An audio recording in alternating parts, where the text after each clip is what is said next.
Assalamu alaykum va rahmatullohi va barakatuh. Aziz qarindoshlar, bugun biz chet eldagi Uyg'ur jamoatlari orasida tilga ilinib kelayotgan tashkilotlarning birlashishi, ba'zida qachonmi birlashamiz, eg'izlarga ilinib kelayotgan bir mazmun haqida to'xtalmoqchiman.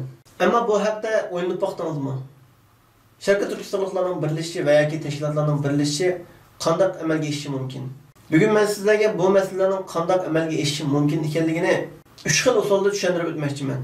Xalqarodagi ba'zi davlatlarga qaraganda bo'lsak, ko'pinchisi diktator hokimiyatlar. Bo'lib, bir qism davlatlar, ya'ni Turkmaniston, Koreya va shunga o'xshash diktator davlatlar atrofidagi siyosiy yo'llarni setilish orqali, ya'ni o'zining tugamas ayaga uzilib qolmaydigan iqtisodiy manba orqali, o'zining atrofidagi muhim davlat qadrlarini, askariy qo'mondonlarni, diniy olimlarni, kuchli tashviqotchi va ziyolilarni setib olish orqali o'zining fikrini boshqalarga qabul qilg'izdi.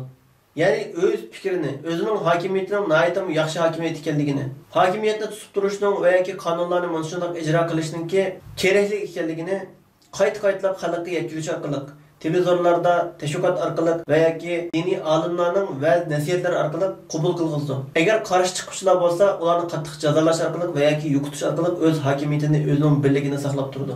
Hayotini tilga ilib o'tgan kishilar, ya'ni diniy olimlar, siyosiy yo'llar, askariy qo'mondonlar va shunga o'xshash kishilar o'zining oltin qachisidan ayrilib qolmaslik uchun, o'zining huquqidan ayrilib qolmaslik uchun shu davlatning podshohiga yoki raisiga itoatmandlik bilan xizmat qiladi. Yana bir qism Xitoyga o'xshash, Rossiyaga o'xshash va boshqa davlatlarga o'xshash diktator davlatlar shu davlatdagi askariy kuchni va istixborot, soqchi, jandarma qatorliq kuchlarni o'z ilkiga ilib olganligi uchun atrofidagi kishilar va yoki ba'zi siyosiy yo'llar va umumiy xalq shu kishining diktator ekanligini, zolim ekanligini, qilayotganlarining xato ekanligini, o'ziga zulm qilinayotganligini bilib tursa-mu, o kishiga qarshi chiqishga jur'at qilolmaydi. Agar u kishiga qarshi chiquvchi, ya'ni shu davlatning raisiga, podshohiga qarshi chiquvchilar va yoki qarshi chiqish ehtimolligi bo'lgan kishilarni tub yiltizdan qurib tashlaydi. Bu orqali o'z hokimiyatini, o'zining davlatidagi birlikni tutib tura oladi. Uchinchi bir qism kishilar, ya'ni davlat raislari va yoki podshohlar xalqaro oz uchrashi mumkin va yoki mavjud bo'lmasligi mumkin. Bu turli liderlar va yoki raislar o'zining aqliy iqtidori orqali, o'zining ilmi orqali, o'zining qahramonligi, shijoati, so'zdagi fasahati orqali boshqalarni qoyil qilib, o'z nafsidan butunlay voz kechgan, faqat xalqini xuddi payg'ambarimiz sollallohu alayhi vasallamga o'xshash o'zining qo'lida hech qanday imkoniyati bo'lmasa-mu, iqtisodiy jihatdan kuchi bo'lmasa-mu, askariy jihatdan hech qanday kuchi bo'lmasa-mu, o'zining samimiyligi bilan, rostchilligi bilan, go'zal axloqi bilan, jasorati bilan, qahramonligi bilan atrofidagi kishilarni qoyil qila oladigan, o'zining shu ideyasi o'tirg'a qo'ygan yo'li uchun atrofidagi kishilar jinini bereleydigan, gerek bo'lsa bütün mal mülkini bereleydigan bir sistemini hosil qilgan kishilar. Ya'ni o'zini qilgan so'zi bilan, ish harakati bilan, ideyasi bilan boshqalarga isbotlagan kishilar. Bu xil kishilar xalqaro yo'q bo'lishi mumkin, balki bek oz sonda bo'lishi mumkin. Undaqda bu xil kishilar Sharqiy Turkiston davosida bormi va yoki Sharqiy Turkiston tashkilotlari orasida tumanda tilga ilib o'tgan o'zining askariy kuchi orqali xalqni va atrofidagi siyosiy tashkilot, siyosatchilarni, ziyolilarni, diniy olimlarni o'z qo'lida tutib tura oladigan askariy kuchi bo'lgan, o'zining ideyasiga, o'zining yo'liga qarshi chiqqanlarni qattiq jazolaydigan yoki yo'qib tashlaydigan bir kuchli tashkilot bormi? Yoki shunday bir kuchli tashkilotning mavjud bo'lib turishiga imkoniyati bormi? Va yoki haddiy hisobsiz boyligi bo'lgan, uzilib qolmaydigan iqtisodiy manbasi bo'lgan, shu iqtisodiy manba orqali atrofidagi kishilarni, atrofidagi siyosiy yo'llarni, diniy olimlarni, ziyolilarni o'zining iqtisodi orqali ularni sistemlashtirib, xizmatga silib, Sharqiy Turkistonning mustaqilligi uchun xizmatga silishga imkoniyati bormi?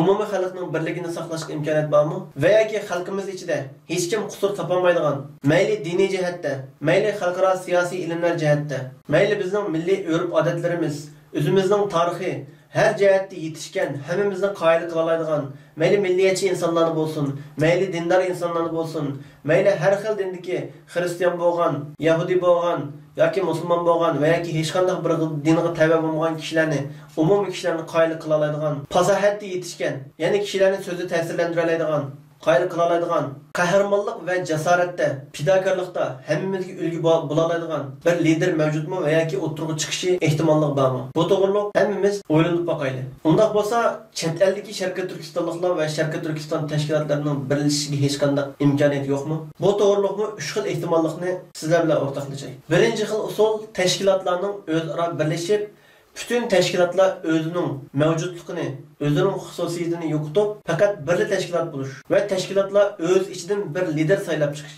Bu bir xil ehtimol. Bu xil ehtimollikning amalga oshish imkoniyati bormi? Bunun uchun oldindan tashkilotlarni yaxshi tushunishimiz kerak. Mavjud bo'lgan Sharqiy Turkiston tashkilotlari orasida qimmat qarshi o'xshash bo'lmagan tashkilotlar mavjud. Ba'zi tashkilotlar o'zining dinini eng ustun o'ringa qo'ydi. Dinning ko'rsatmalarini, Allohning roziligini birinchi o'ringa qo'ydi. Ba'zi tashkilotlar o'zining milliy manfaatini birinchi o'ringa qo'ydi. Mayli u dinga xilof bo'lsin, millatimiz uchun, vatanimiz uchun foydali bo'lsa, harom bo'lsin, bu ishni qilishimiz kerak degan tushuncha bilan harakat qildi. Yana bir turkum tashkilotlar faqat va o'zining shaxsiy nafsi uchun, o'zining manfaati uchun va yoki atoqda mansab uchun xizmat qildi. Bunday tashkilotlar va tashkilot rahbarlarini ko'rib turyapmiz. Xalqimiz orasida hech qanday e'tirof qilinmagan, xalqimiz qabul qilmagan saxta jumhur boshqonlarini ko'rib turyapmiz. Agar tashkilotlarning bir qismlari ma'lum bir qimmat qarashlar asosida hamkorlashib birlashgan taqdirdami, faqat o'zi atoqda jumhur boshqon va yoki rais va yoki boshqon bo'lmasa qat'iy rozi bo'lmaydigan bir qism kishilarning mavjud ekanligini bilishimiz kerak. Undaq bo'lsa umumiy tashkilotlarning birlashib ketishi ehtimolligi yiroq. Bu yerda shuni va eskartib o'tib ketishini to'g'ri deb qarayman. Ba'zi bir o'zini Cumhurbaşkanı deb atavagan va yoki hukumat qurgan kishilar Uyg'ur xalqining e'tirof qilish va yoki qilmasligiga qiziqmaydi. Faqat boshqa millatlarga, ya'ni Sharqiy Turkiston davosini to'liq tushunmaydigan, boshqa millatlardan bo'lgan kishilarga o'zining amal mansabini bahona qilib turib, vosita qilib turib, boshqalarni yordam berish maqsadida o'zi ism qo'yib, o'zi atoq qo'yib harakat qilib o'tadi. Xalqimiz va yoki tashkilotlar buning tegishli javobini ularga berish. Ikkinchi bir xil ehtimollik xalq harakati bo'lish. Xalq o'z ichidan qo'zg'alib, ichi pushib, ichi siqilib, qachongacha shunda qulluqda yashaymiz. Xitoyga qarshi bir ish qilayli. Bu yo'lda milimizni, jinimizni berayli. Qo'limizdan kelgan hamma ishni qilayli deb bütün xalq, ya'ni 10 minglarcha, 20 minglarcha xalq qo'zg'alib ketish. Mayli namoyish orqali bo'lsin va yoki boshqa ish orqali bo'lsin, xalq harakati qo'zg'alish va o'z ichidan xalq o'zi rozi bo'ladigan, qoida bo'ladigan vaqtliq bo'lsa ham bir rahbarni saylab chiqish. Balki buning amalga ish nisbati aytib bo'lishi mumkin. Ko'pincha qarindoshlarimizda ma'lum bir nuqtalarda, ya'ni Sharqiy Turkiston davosining ma'lum bir siyosiy nuqtalarida eng oddiy, ya'ni Sharqiy Turkiston davosini bir daraxtga o'xshatsak, o daraxtning ma'lum bir shoxchisida kallasiga oydin bo'lmaganligi uchun shu shoxchida aylanib, nima uchun bundoq bo'lganligini kallasida oydin qilib bo'lolmay psixik kasallikka kelgan qarindoshlarimiz bor. Ba'zi qarindoshlarimiz darhol bir qurolli harakat bo'lishini va qurol ko'tarib shahid bo'lib o'lishni va yoki vatanni mustaqil qilishni o'ylab ketadi. Ammo shu qurolli harakatning qanday amalga oshirilganligini, qanday qilganda qo'li qurol edib Xitoyga qarshi bir ish qilib bo'lganligi to'g'riliq tafsili o'ylanib, bunga bir javob ololmaydi. Undaqda o'zimizga biz oydin bo'lmagan qorong'u yo'lda kishi qandaqmi qorong'ulikda yo'lini tepmagansin. Atrofimizda guvohlik va shunga o'xshagan namoyish va boshqa faoliyatlar bo'lyotdi. Bunga hech qanday qiziqmagan, izlanmagan, ovoz qo'shmagan, eng kichik bir Sharqiy Turkiston davosiga aralashmagan, yordam bermagan bir kishidan qandaqmi cho'ng ishlarni kutgil bo'lsin.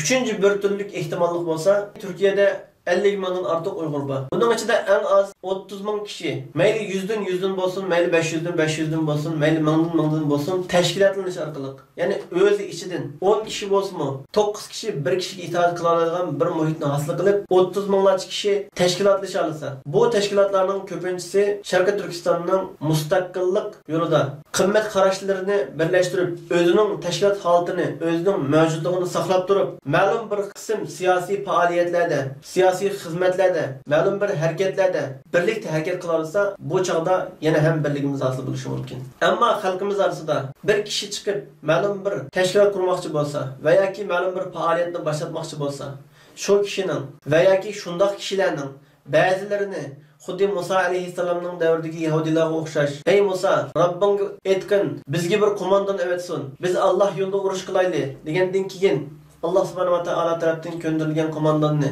ba'zilari pul yo'qkan deb, ba'zilari chiroy satgan deb, ba'zilari yana boshqa bir yer binasgan deb, shu kishining ma'lum bir qusurini izlab, jihodni, Allohning yo'lidagi jihodni tark etganga o'xshash, Sharqiy Turkiston xalqi ichidami ma'lum kishilar o'tirg'i chiqib, ma'lum xizmatlarni qilay va yoki menga hamkorlashinglar deb o'tirg'i chiqqan kishilardan ba'zilarini saqli yo'qkan deb, ba'zilarini ilmi yo'qkan deb, ba'zilarini jasorati yo'qkan deb va yoki shuningga o'xshagan qusurlarni izlash orqali shundoq kishilarni yordamsiz tashlab qo'ydigan, ularga yordam bermaydigan, ovoz qo'shmaydigan va shuningga o'xshagan mening ma'lum bir ko'z qarashimga uning ko'z qarashi o'xshamaydi ekan va yoki ma'lum bir planlari mening planimga o'xshamaydi ekan va yoki kelgusidagi Sharqiy Turkistonning qandoq davlat bo'lishi to'g'riliq, ya'ni hozirgi zamonda, hozirgi bizning mavjud bo'lgan holatimizni bizga hech qanday foyda ziyni bo'lmagan masalalar ustida degandek har xil bahona sabablar bilan u kishilarni yordamsiz tashlab qo'ydigan o kishilarga yordam bermaydigan, o kishilardan nafratlanadigan, o kishilar bilan dushmanlashadigan holatga yetilgan